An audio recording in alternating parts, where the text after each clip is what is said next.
Tidak ada yang mau berdoa. Dan di situ kita.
Karena kita sudah perkenalan, saya harap kalian sudah bisa bekerjasama dalam melakukan layanan bimbingan klasikal pada saat ini. Ada yang tahu atau sudah pernah mengikuti layanan bimbingan klasikal? Ya, jadi bimbingan klasikal adalah bimbingan yang dilakukan antara 15 sampai 30 orang atau satu kelas seperti kita pada saat ini. Nah, topik yang akan kita lakukan pada saat ini yaitu cara meningkatkan motivasi belajar. Nah, ada pun tujuan yang ingin kita capai. Yang pertama, peserta didik atau kalian mampu memahami pentingnya motivasi belajar. Dan yang kedua, peserta didik mampu menyadari dampak ketika tidak memiliki motivasi belajar. Dan yang ketiga, peserta didik mampu mengetahui cara meningkatkan motivasi belajar. Nah, ada pun metode yang kita gunakan yaitu pertama tanya jawab, yang kedua ceramah. Apakah semua sudah siap melakukan bimbingan klasikal? Ya. Karena masih banyak yang loyo-loyo, kita bangkit berdiri.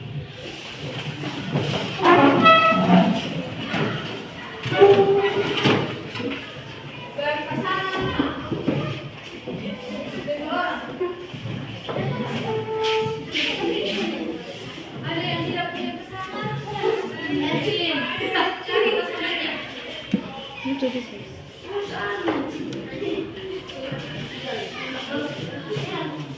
Siapa yang tidak ada pasangannya?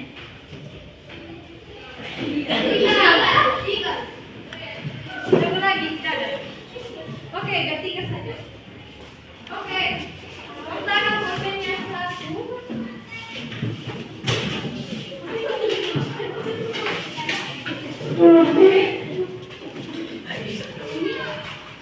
Berdekatan. Oke. Dulunya adalah pen. Ketika ibu menekan bawah pen, kalian rebut pulpen itu. Kalau sudah, berarti kalian dari tangan. Berarti kalian dari pen. Oke, paham? Paham? Oke, kita mulai. Clap.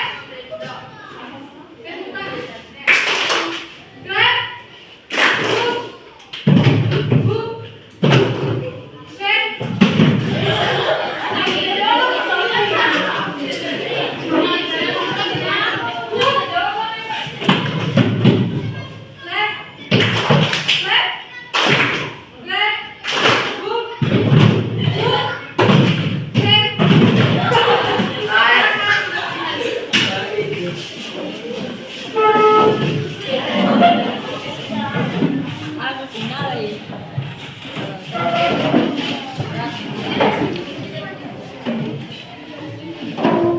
Jadi topik kita yaitu meningkatkan motivasi belajar.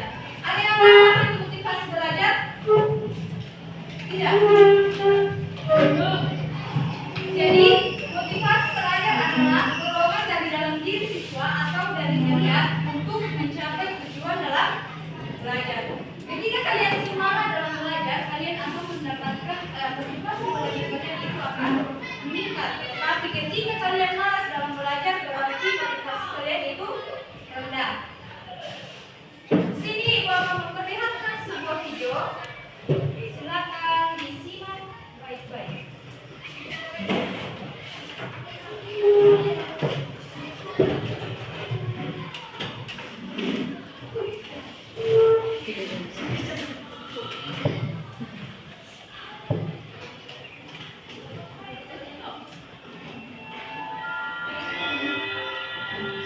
Nanti itu tanya satu-satu.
belajar. Ayo. Apa yang kalian dapatkan?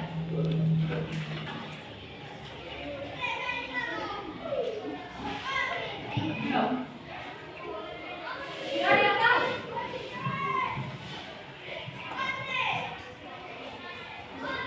Ayo, dari sini dulu. Apa yang kalian dapatkan?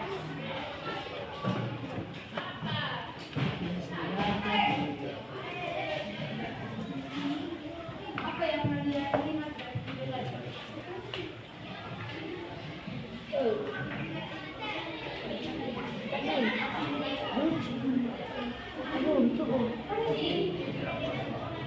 Harus belajar. Nah, di sini apa? Dan hidup tadi apa yang kalian lihat? Apa yang kalian lihat dari hidup tadi?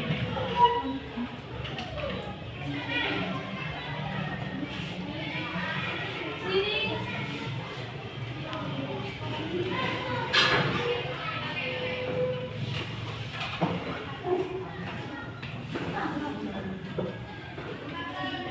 Apa yang kalian dapatkan dari hidup tadi? Harus belajar. Harus belajar. Yang lain? Hah?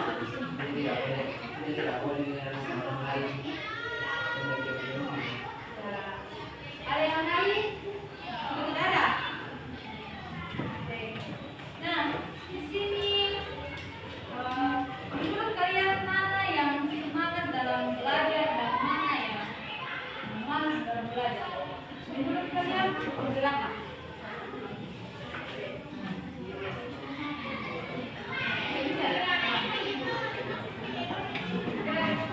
Nomor berapa yang semangat dalam belajar? Enam. 6. Satu. 1, 4,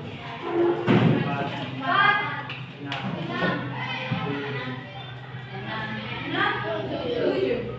Yang malas? Dua. Dua,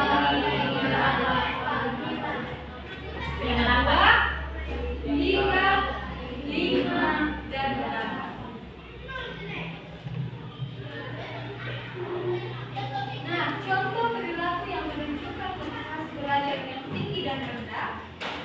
Yang pertama itu selalu rajin belajar walau tidak disuruh. Walaupun tidak disuruh belajar, ada inisiatif sendiri dari dalam dirinya. Siapa yang seperti itu? Taiwan.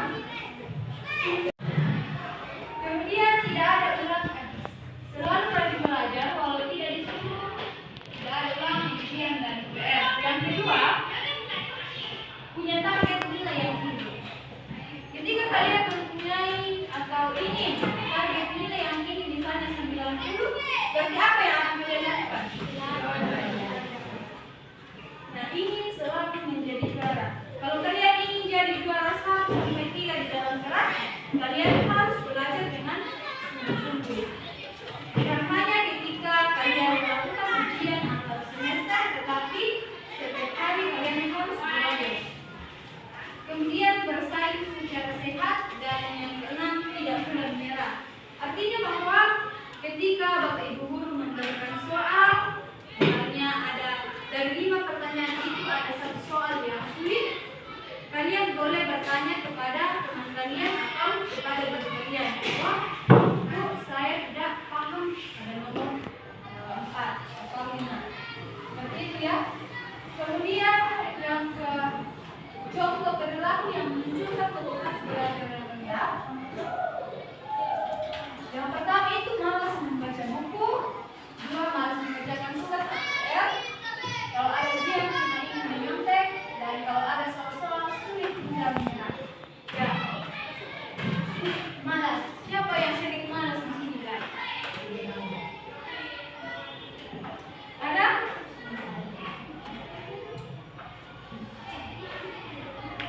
Ragu-ragu, ada yang malas belajar? Apa yang menyebabkan kalian malas belajar?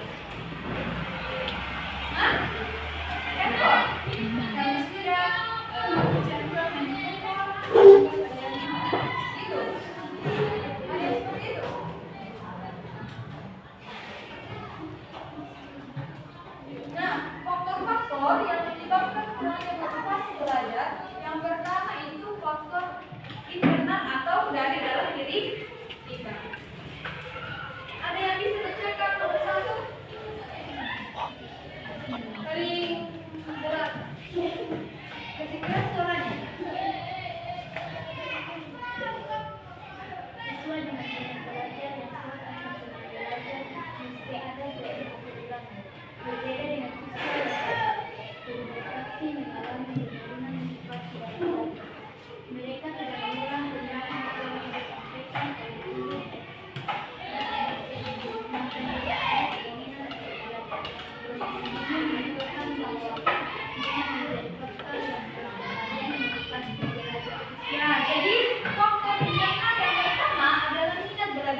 kedua, paling ketiga dari belakang.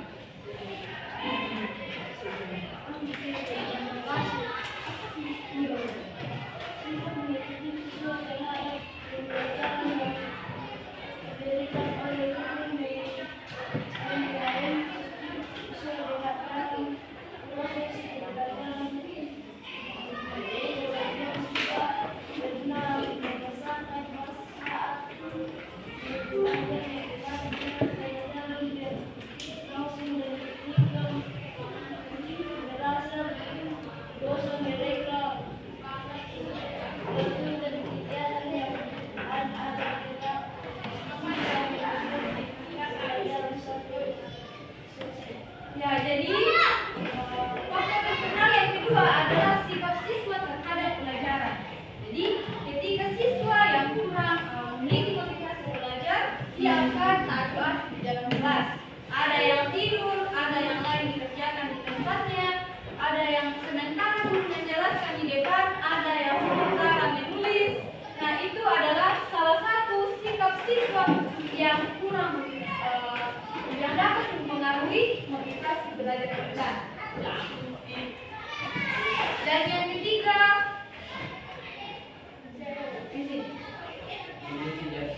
kondisi jasmani, kondisi fisik siswa yang kurang sehat menyebabkan siswa tidak konsentrasi belajar dan mengingat bahkan tertidur saat pembelajaran berlangsung. nah, seperti itu jelaskan tadi bahwa banyak siswa yang lain sibuk sendiri di tempatnya ketika proses pembelajaran berlangsung, dan juga ketika kita kurang sehat, terkadang kita tidak konsentrasi dalam belajar karena tubuh kita atau fisik kita kurang stabil. Nah, yang kedua adalah faktor eksternal atau faktor dari luar. Yang pertama, lingkungan keluarga.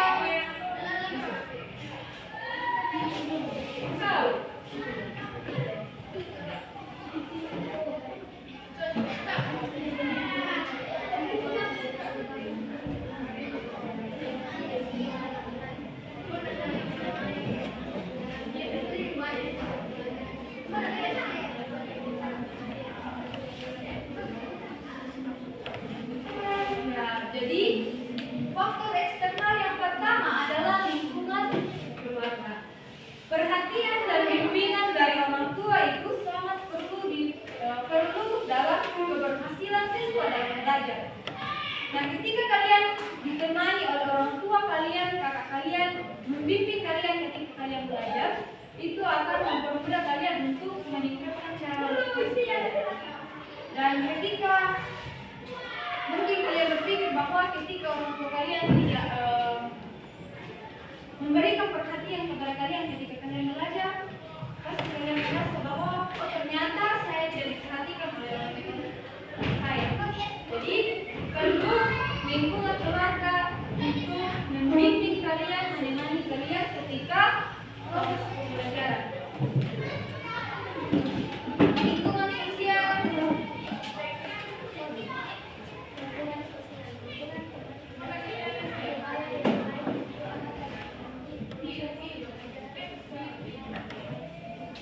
Ya, jadi lingkungan sosial atau teman sebaya. Ketika kalian berteman dengan teman kalian yang misalnya malas belajar, pasti kalian juga akan terpengaruh. Tetapi ketika kalian berteman dengan teman yang rajin belajar, selalu ke kampus, dan juga selalu bertanya ketika guru memberikan tugas, itu adalah salah satu cara bahwa kalian harus rajin belajar. Kalian terpengaruh dari teman kalian.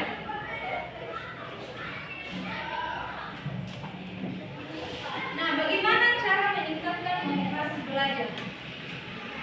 Yang pertama itu tetapkan tujuan belajar. Kalian harus mempunyai tujuan.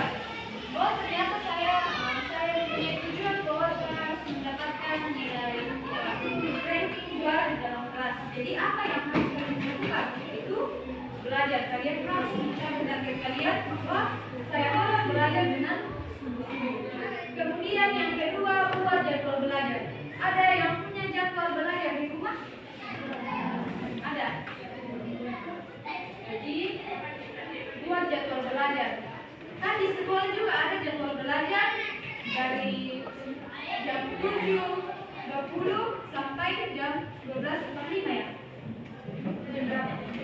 Nah, di situ juga kan ada jadwal. Jadi ketika kalian juga harus membuat jadwal di rumah, mulai dari bangun pagi sampai malam. Apa saja yang kalian lakukan. Jadi kalian harus menyisihkan waktu belajar kalian jam berapa, kalian membantu orang tua kalian jam berapa, dan sebagainya. Kemudian yang ketiga, tentukan gaya belajar. Pasti kalian mempunyai gaya belajar yang berbeda-beda. Ada yang visual atau lewat penglihatan ketika seperti ini. Ya, jadi ada yang suka ketika proses pembelajaran itu sunyi, cepat apa yang dipelajari cepat masuk di pikirannya atau di otaknya cepat memahami materi. Dan ada juga siswa yang lebih suka belajar, menikmati kegiatan belajar itu sampai ditemani oleh alunan musik atau musik. Ada yang seperti itu. Ketika belajar ada musik, alunan musik ada? Tidak ada. Jadi kalian fokusnya lebih suka ruangan yang sunyi atau ada alunan musik? Sunyi. Kemudian yang keempat, hindari gangguan saat belajar. Nah, cara meningkatkan motivasi belajar selanjutnya dapat dilakukan dengan menghindari hal-hal yang mengganggu fokus dan menghambat proses pembelajaran. Misalnya di rumah, apa faktor atau gangguan pertama yang sering membuat kalian susah dalam belajar atau mengganggu kalian dalam belajar?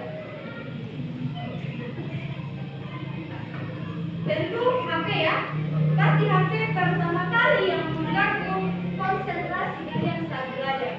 Misalnya kalian belajar, ada buku catatan kalian di atas meja, ada HP kalian di samping.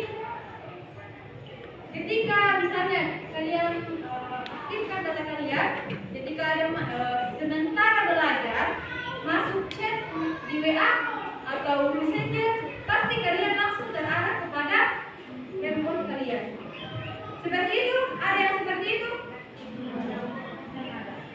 Nah, jadi kalian harus menghindari gangguan pada saat belajar. Ada waktunya kalian main handphone, ada waktunya kalian untuk belajar. Jadi pelajaran buat kalian semua, kalau nanti belajar, ingat belajar terlebih dahulu, dan sesudah itu bisa main handphone sebentar. Baru bagus.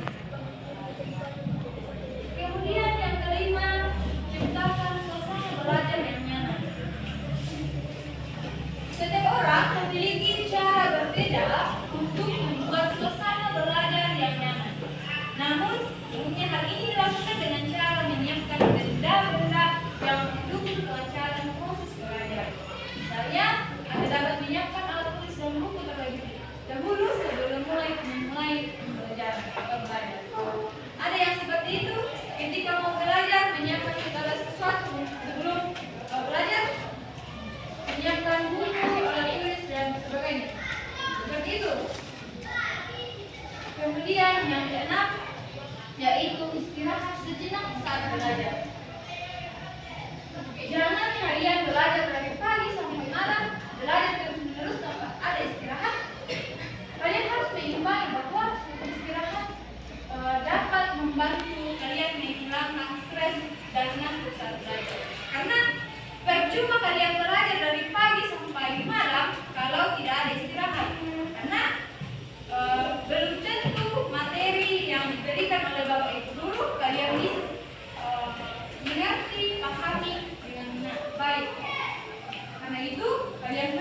istirahat sejenak.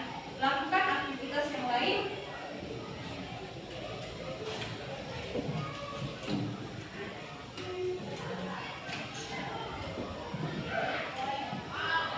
Jika tidak tahan dengan belajar, maka bersiaplah menahan sakitnya tenggorokan.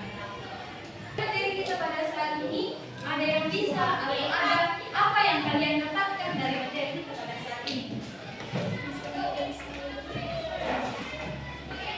Ayo, apa yang kalian dapatkan dari materi yang ibu katakan tadi? Satu saja. Ayo. Apa yang kalian dapatkan? Tidak ada waktu yang tadi.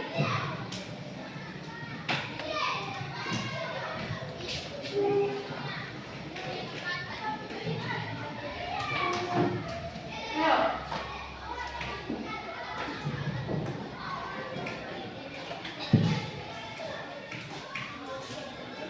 Ayo tanya satu-satu, nanti kalau tidak ada yang mau menjawab. Ayo. Apa yang bisa masuk di dalam pikiran kalian setelah belajar motivasi belajar? Hah?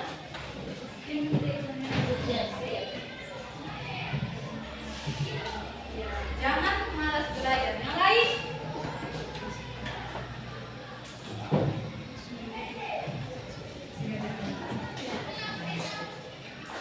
Kita silakan. Apa yang kalian dapatkan? Ayo. Hah? Di sini, buka. Kita harus rajin belajar. Oh ya, ya. Apa? Oh. Apa yang saya dapatkan? Ya, terus belajar tanpa mengenal lelah. Laki-laki lain, satu.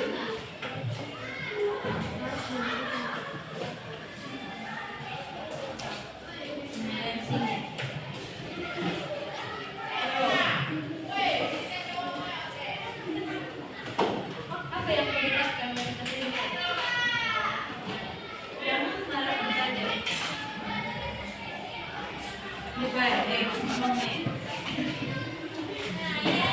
Ayo.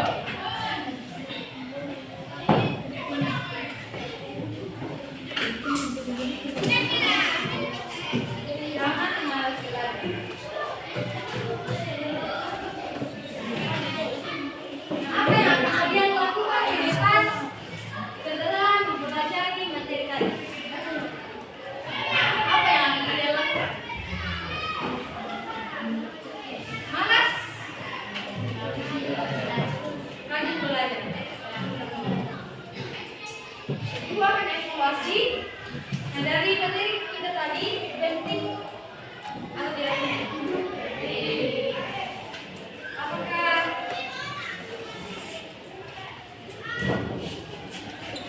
kegiatan layanan yang kita ikuti ini menarik atau tidak menarik?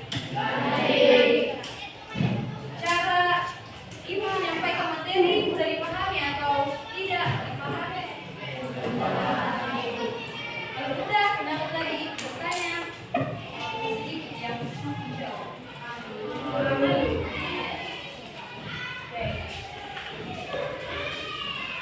Sekali lagi kita sedikit. Kemudian ada doa. Silakan berdiri.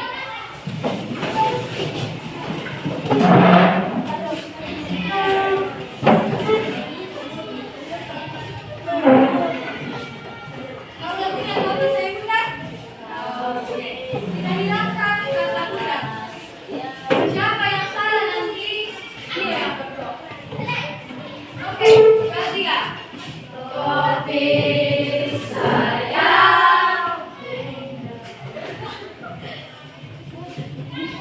Kopi saya. Kalau tidak, bukan kopi saya. Kita ulangi satu kali. Siapa yang sudah salah nanti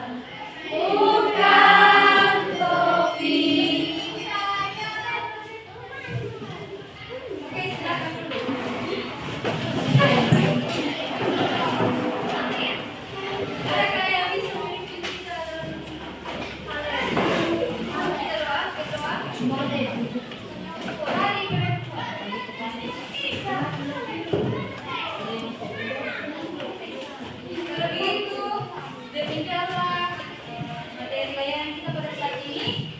Terima kasih atas ketenangan kalian semua. Semoga materi yang dibawakan pada saat ini boleh kalian lakukan dalam kegiatan kalian sehari-hari.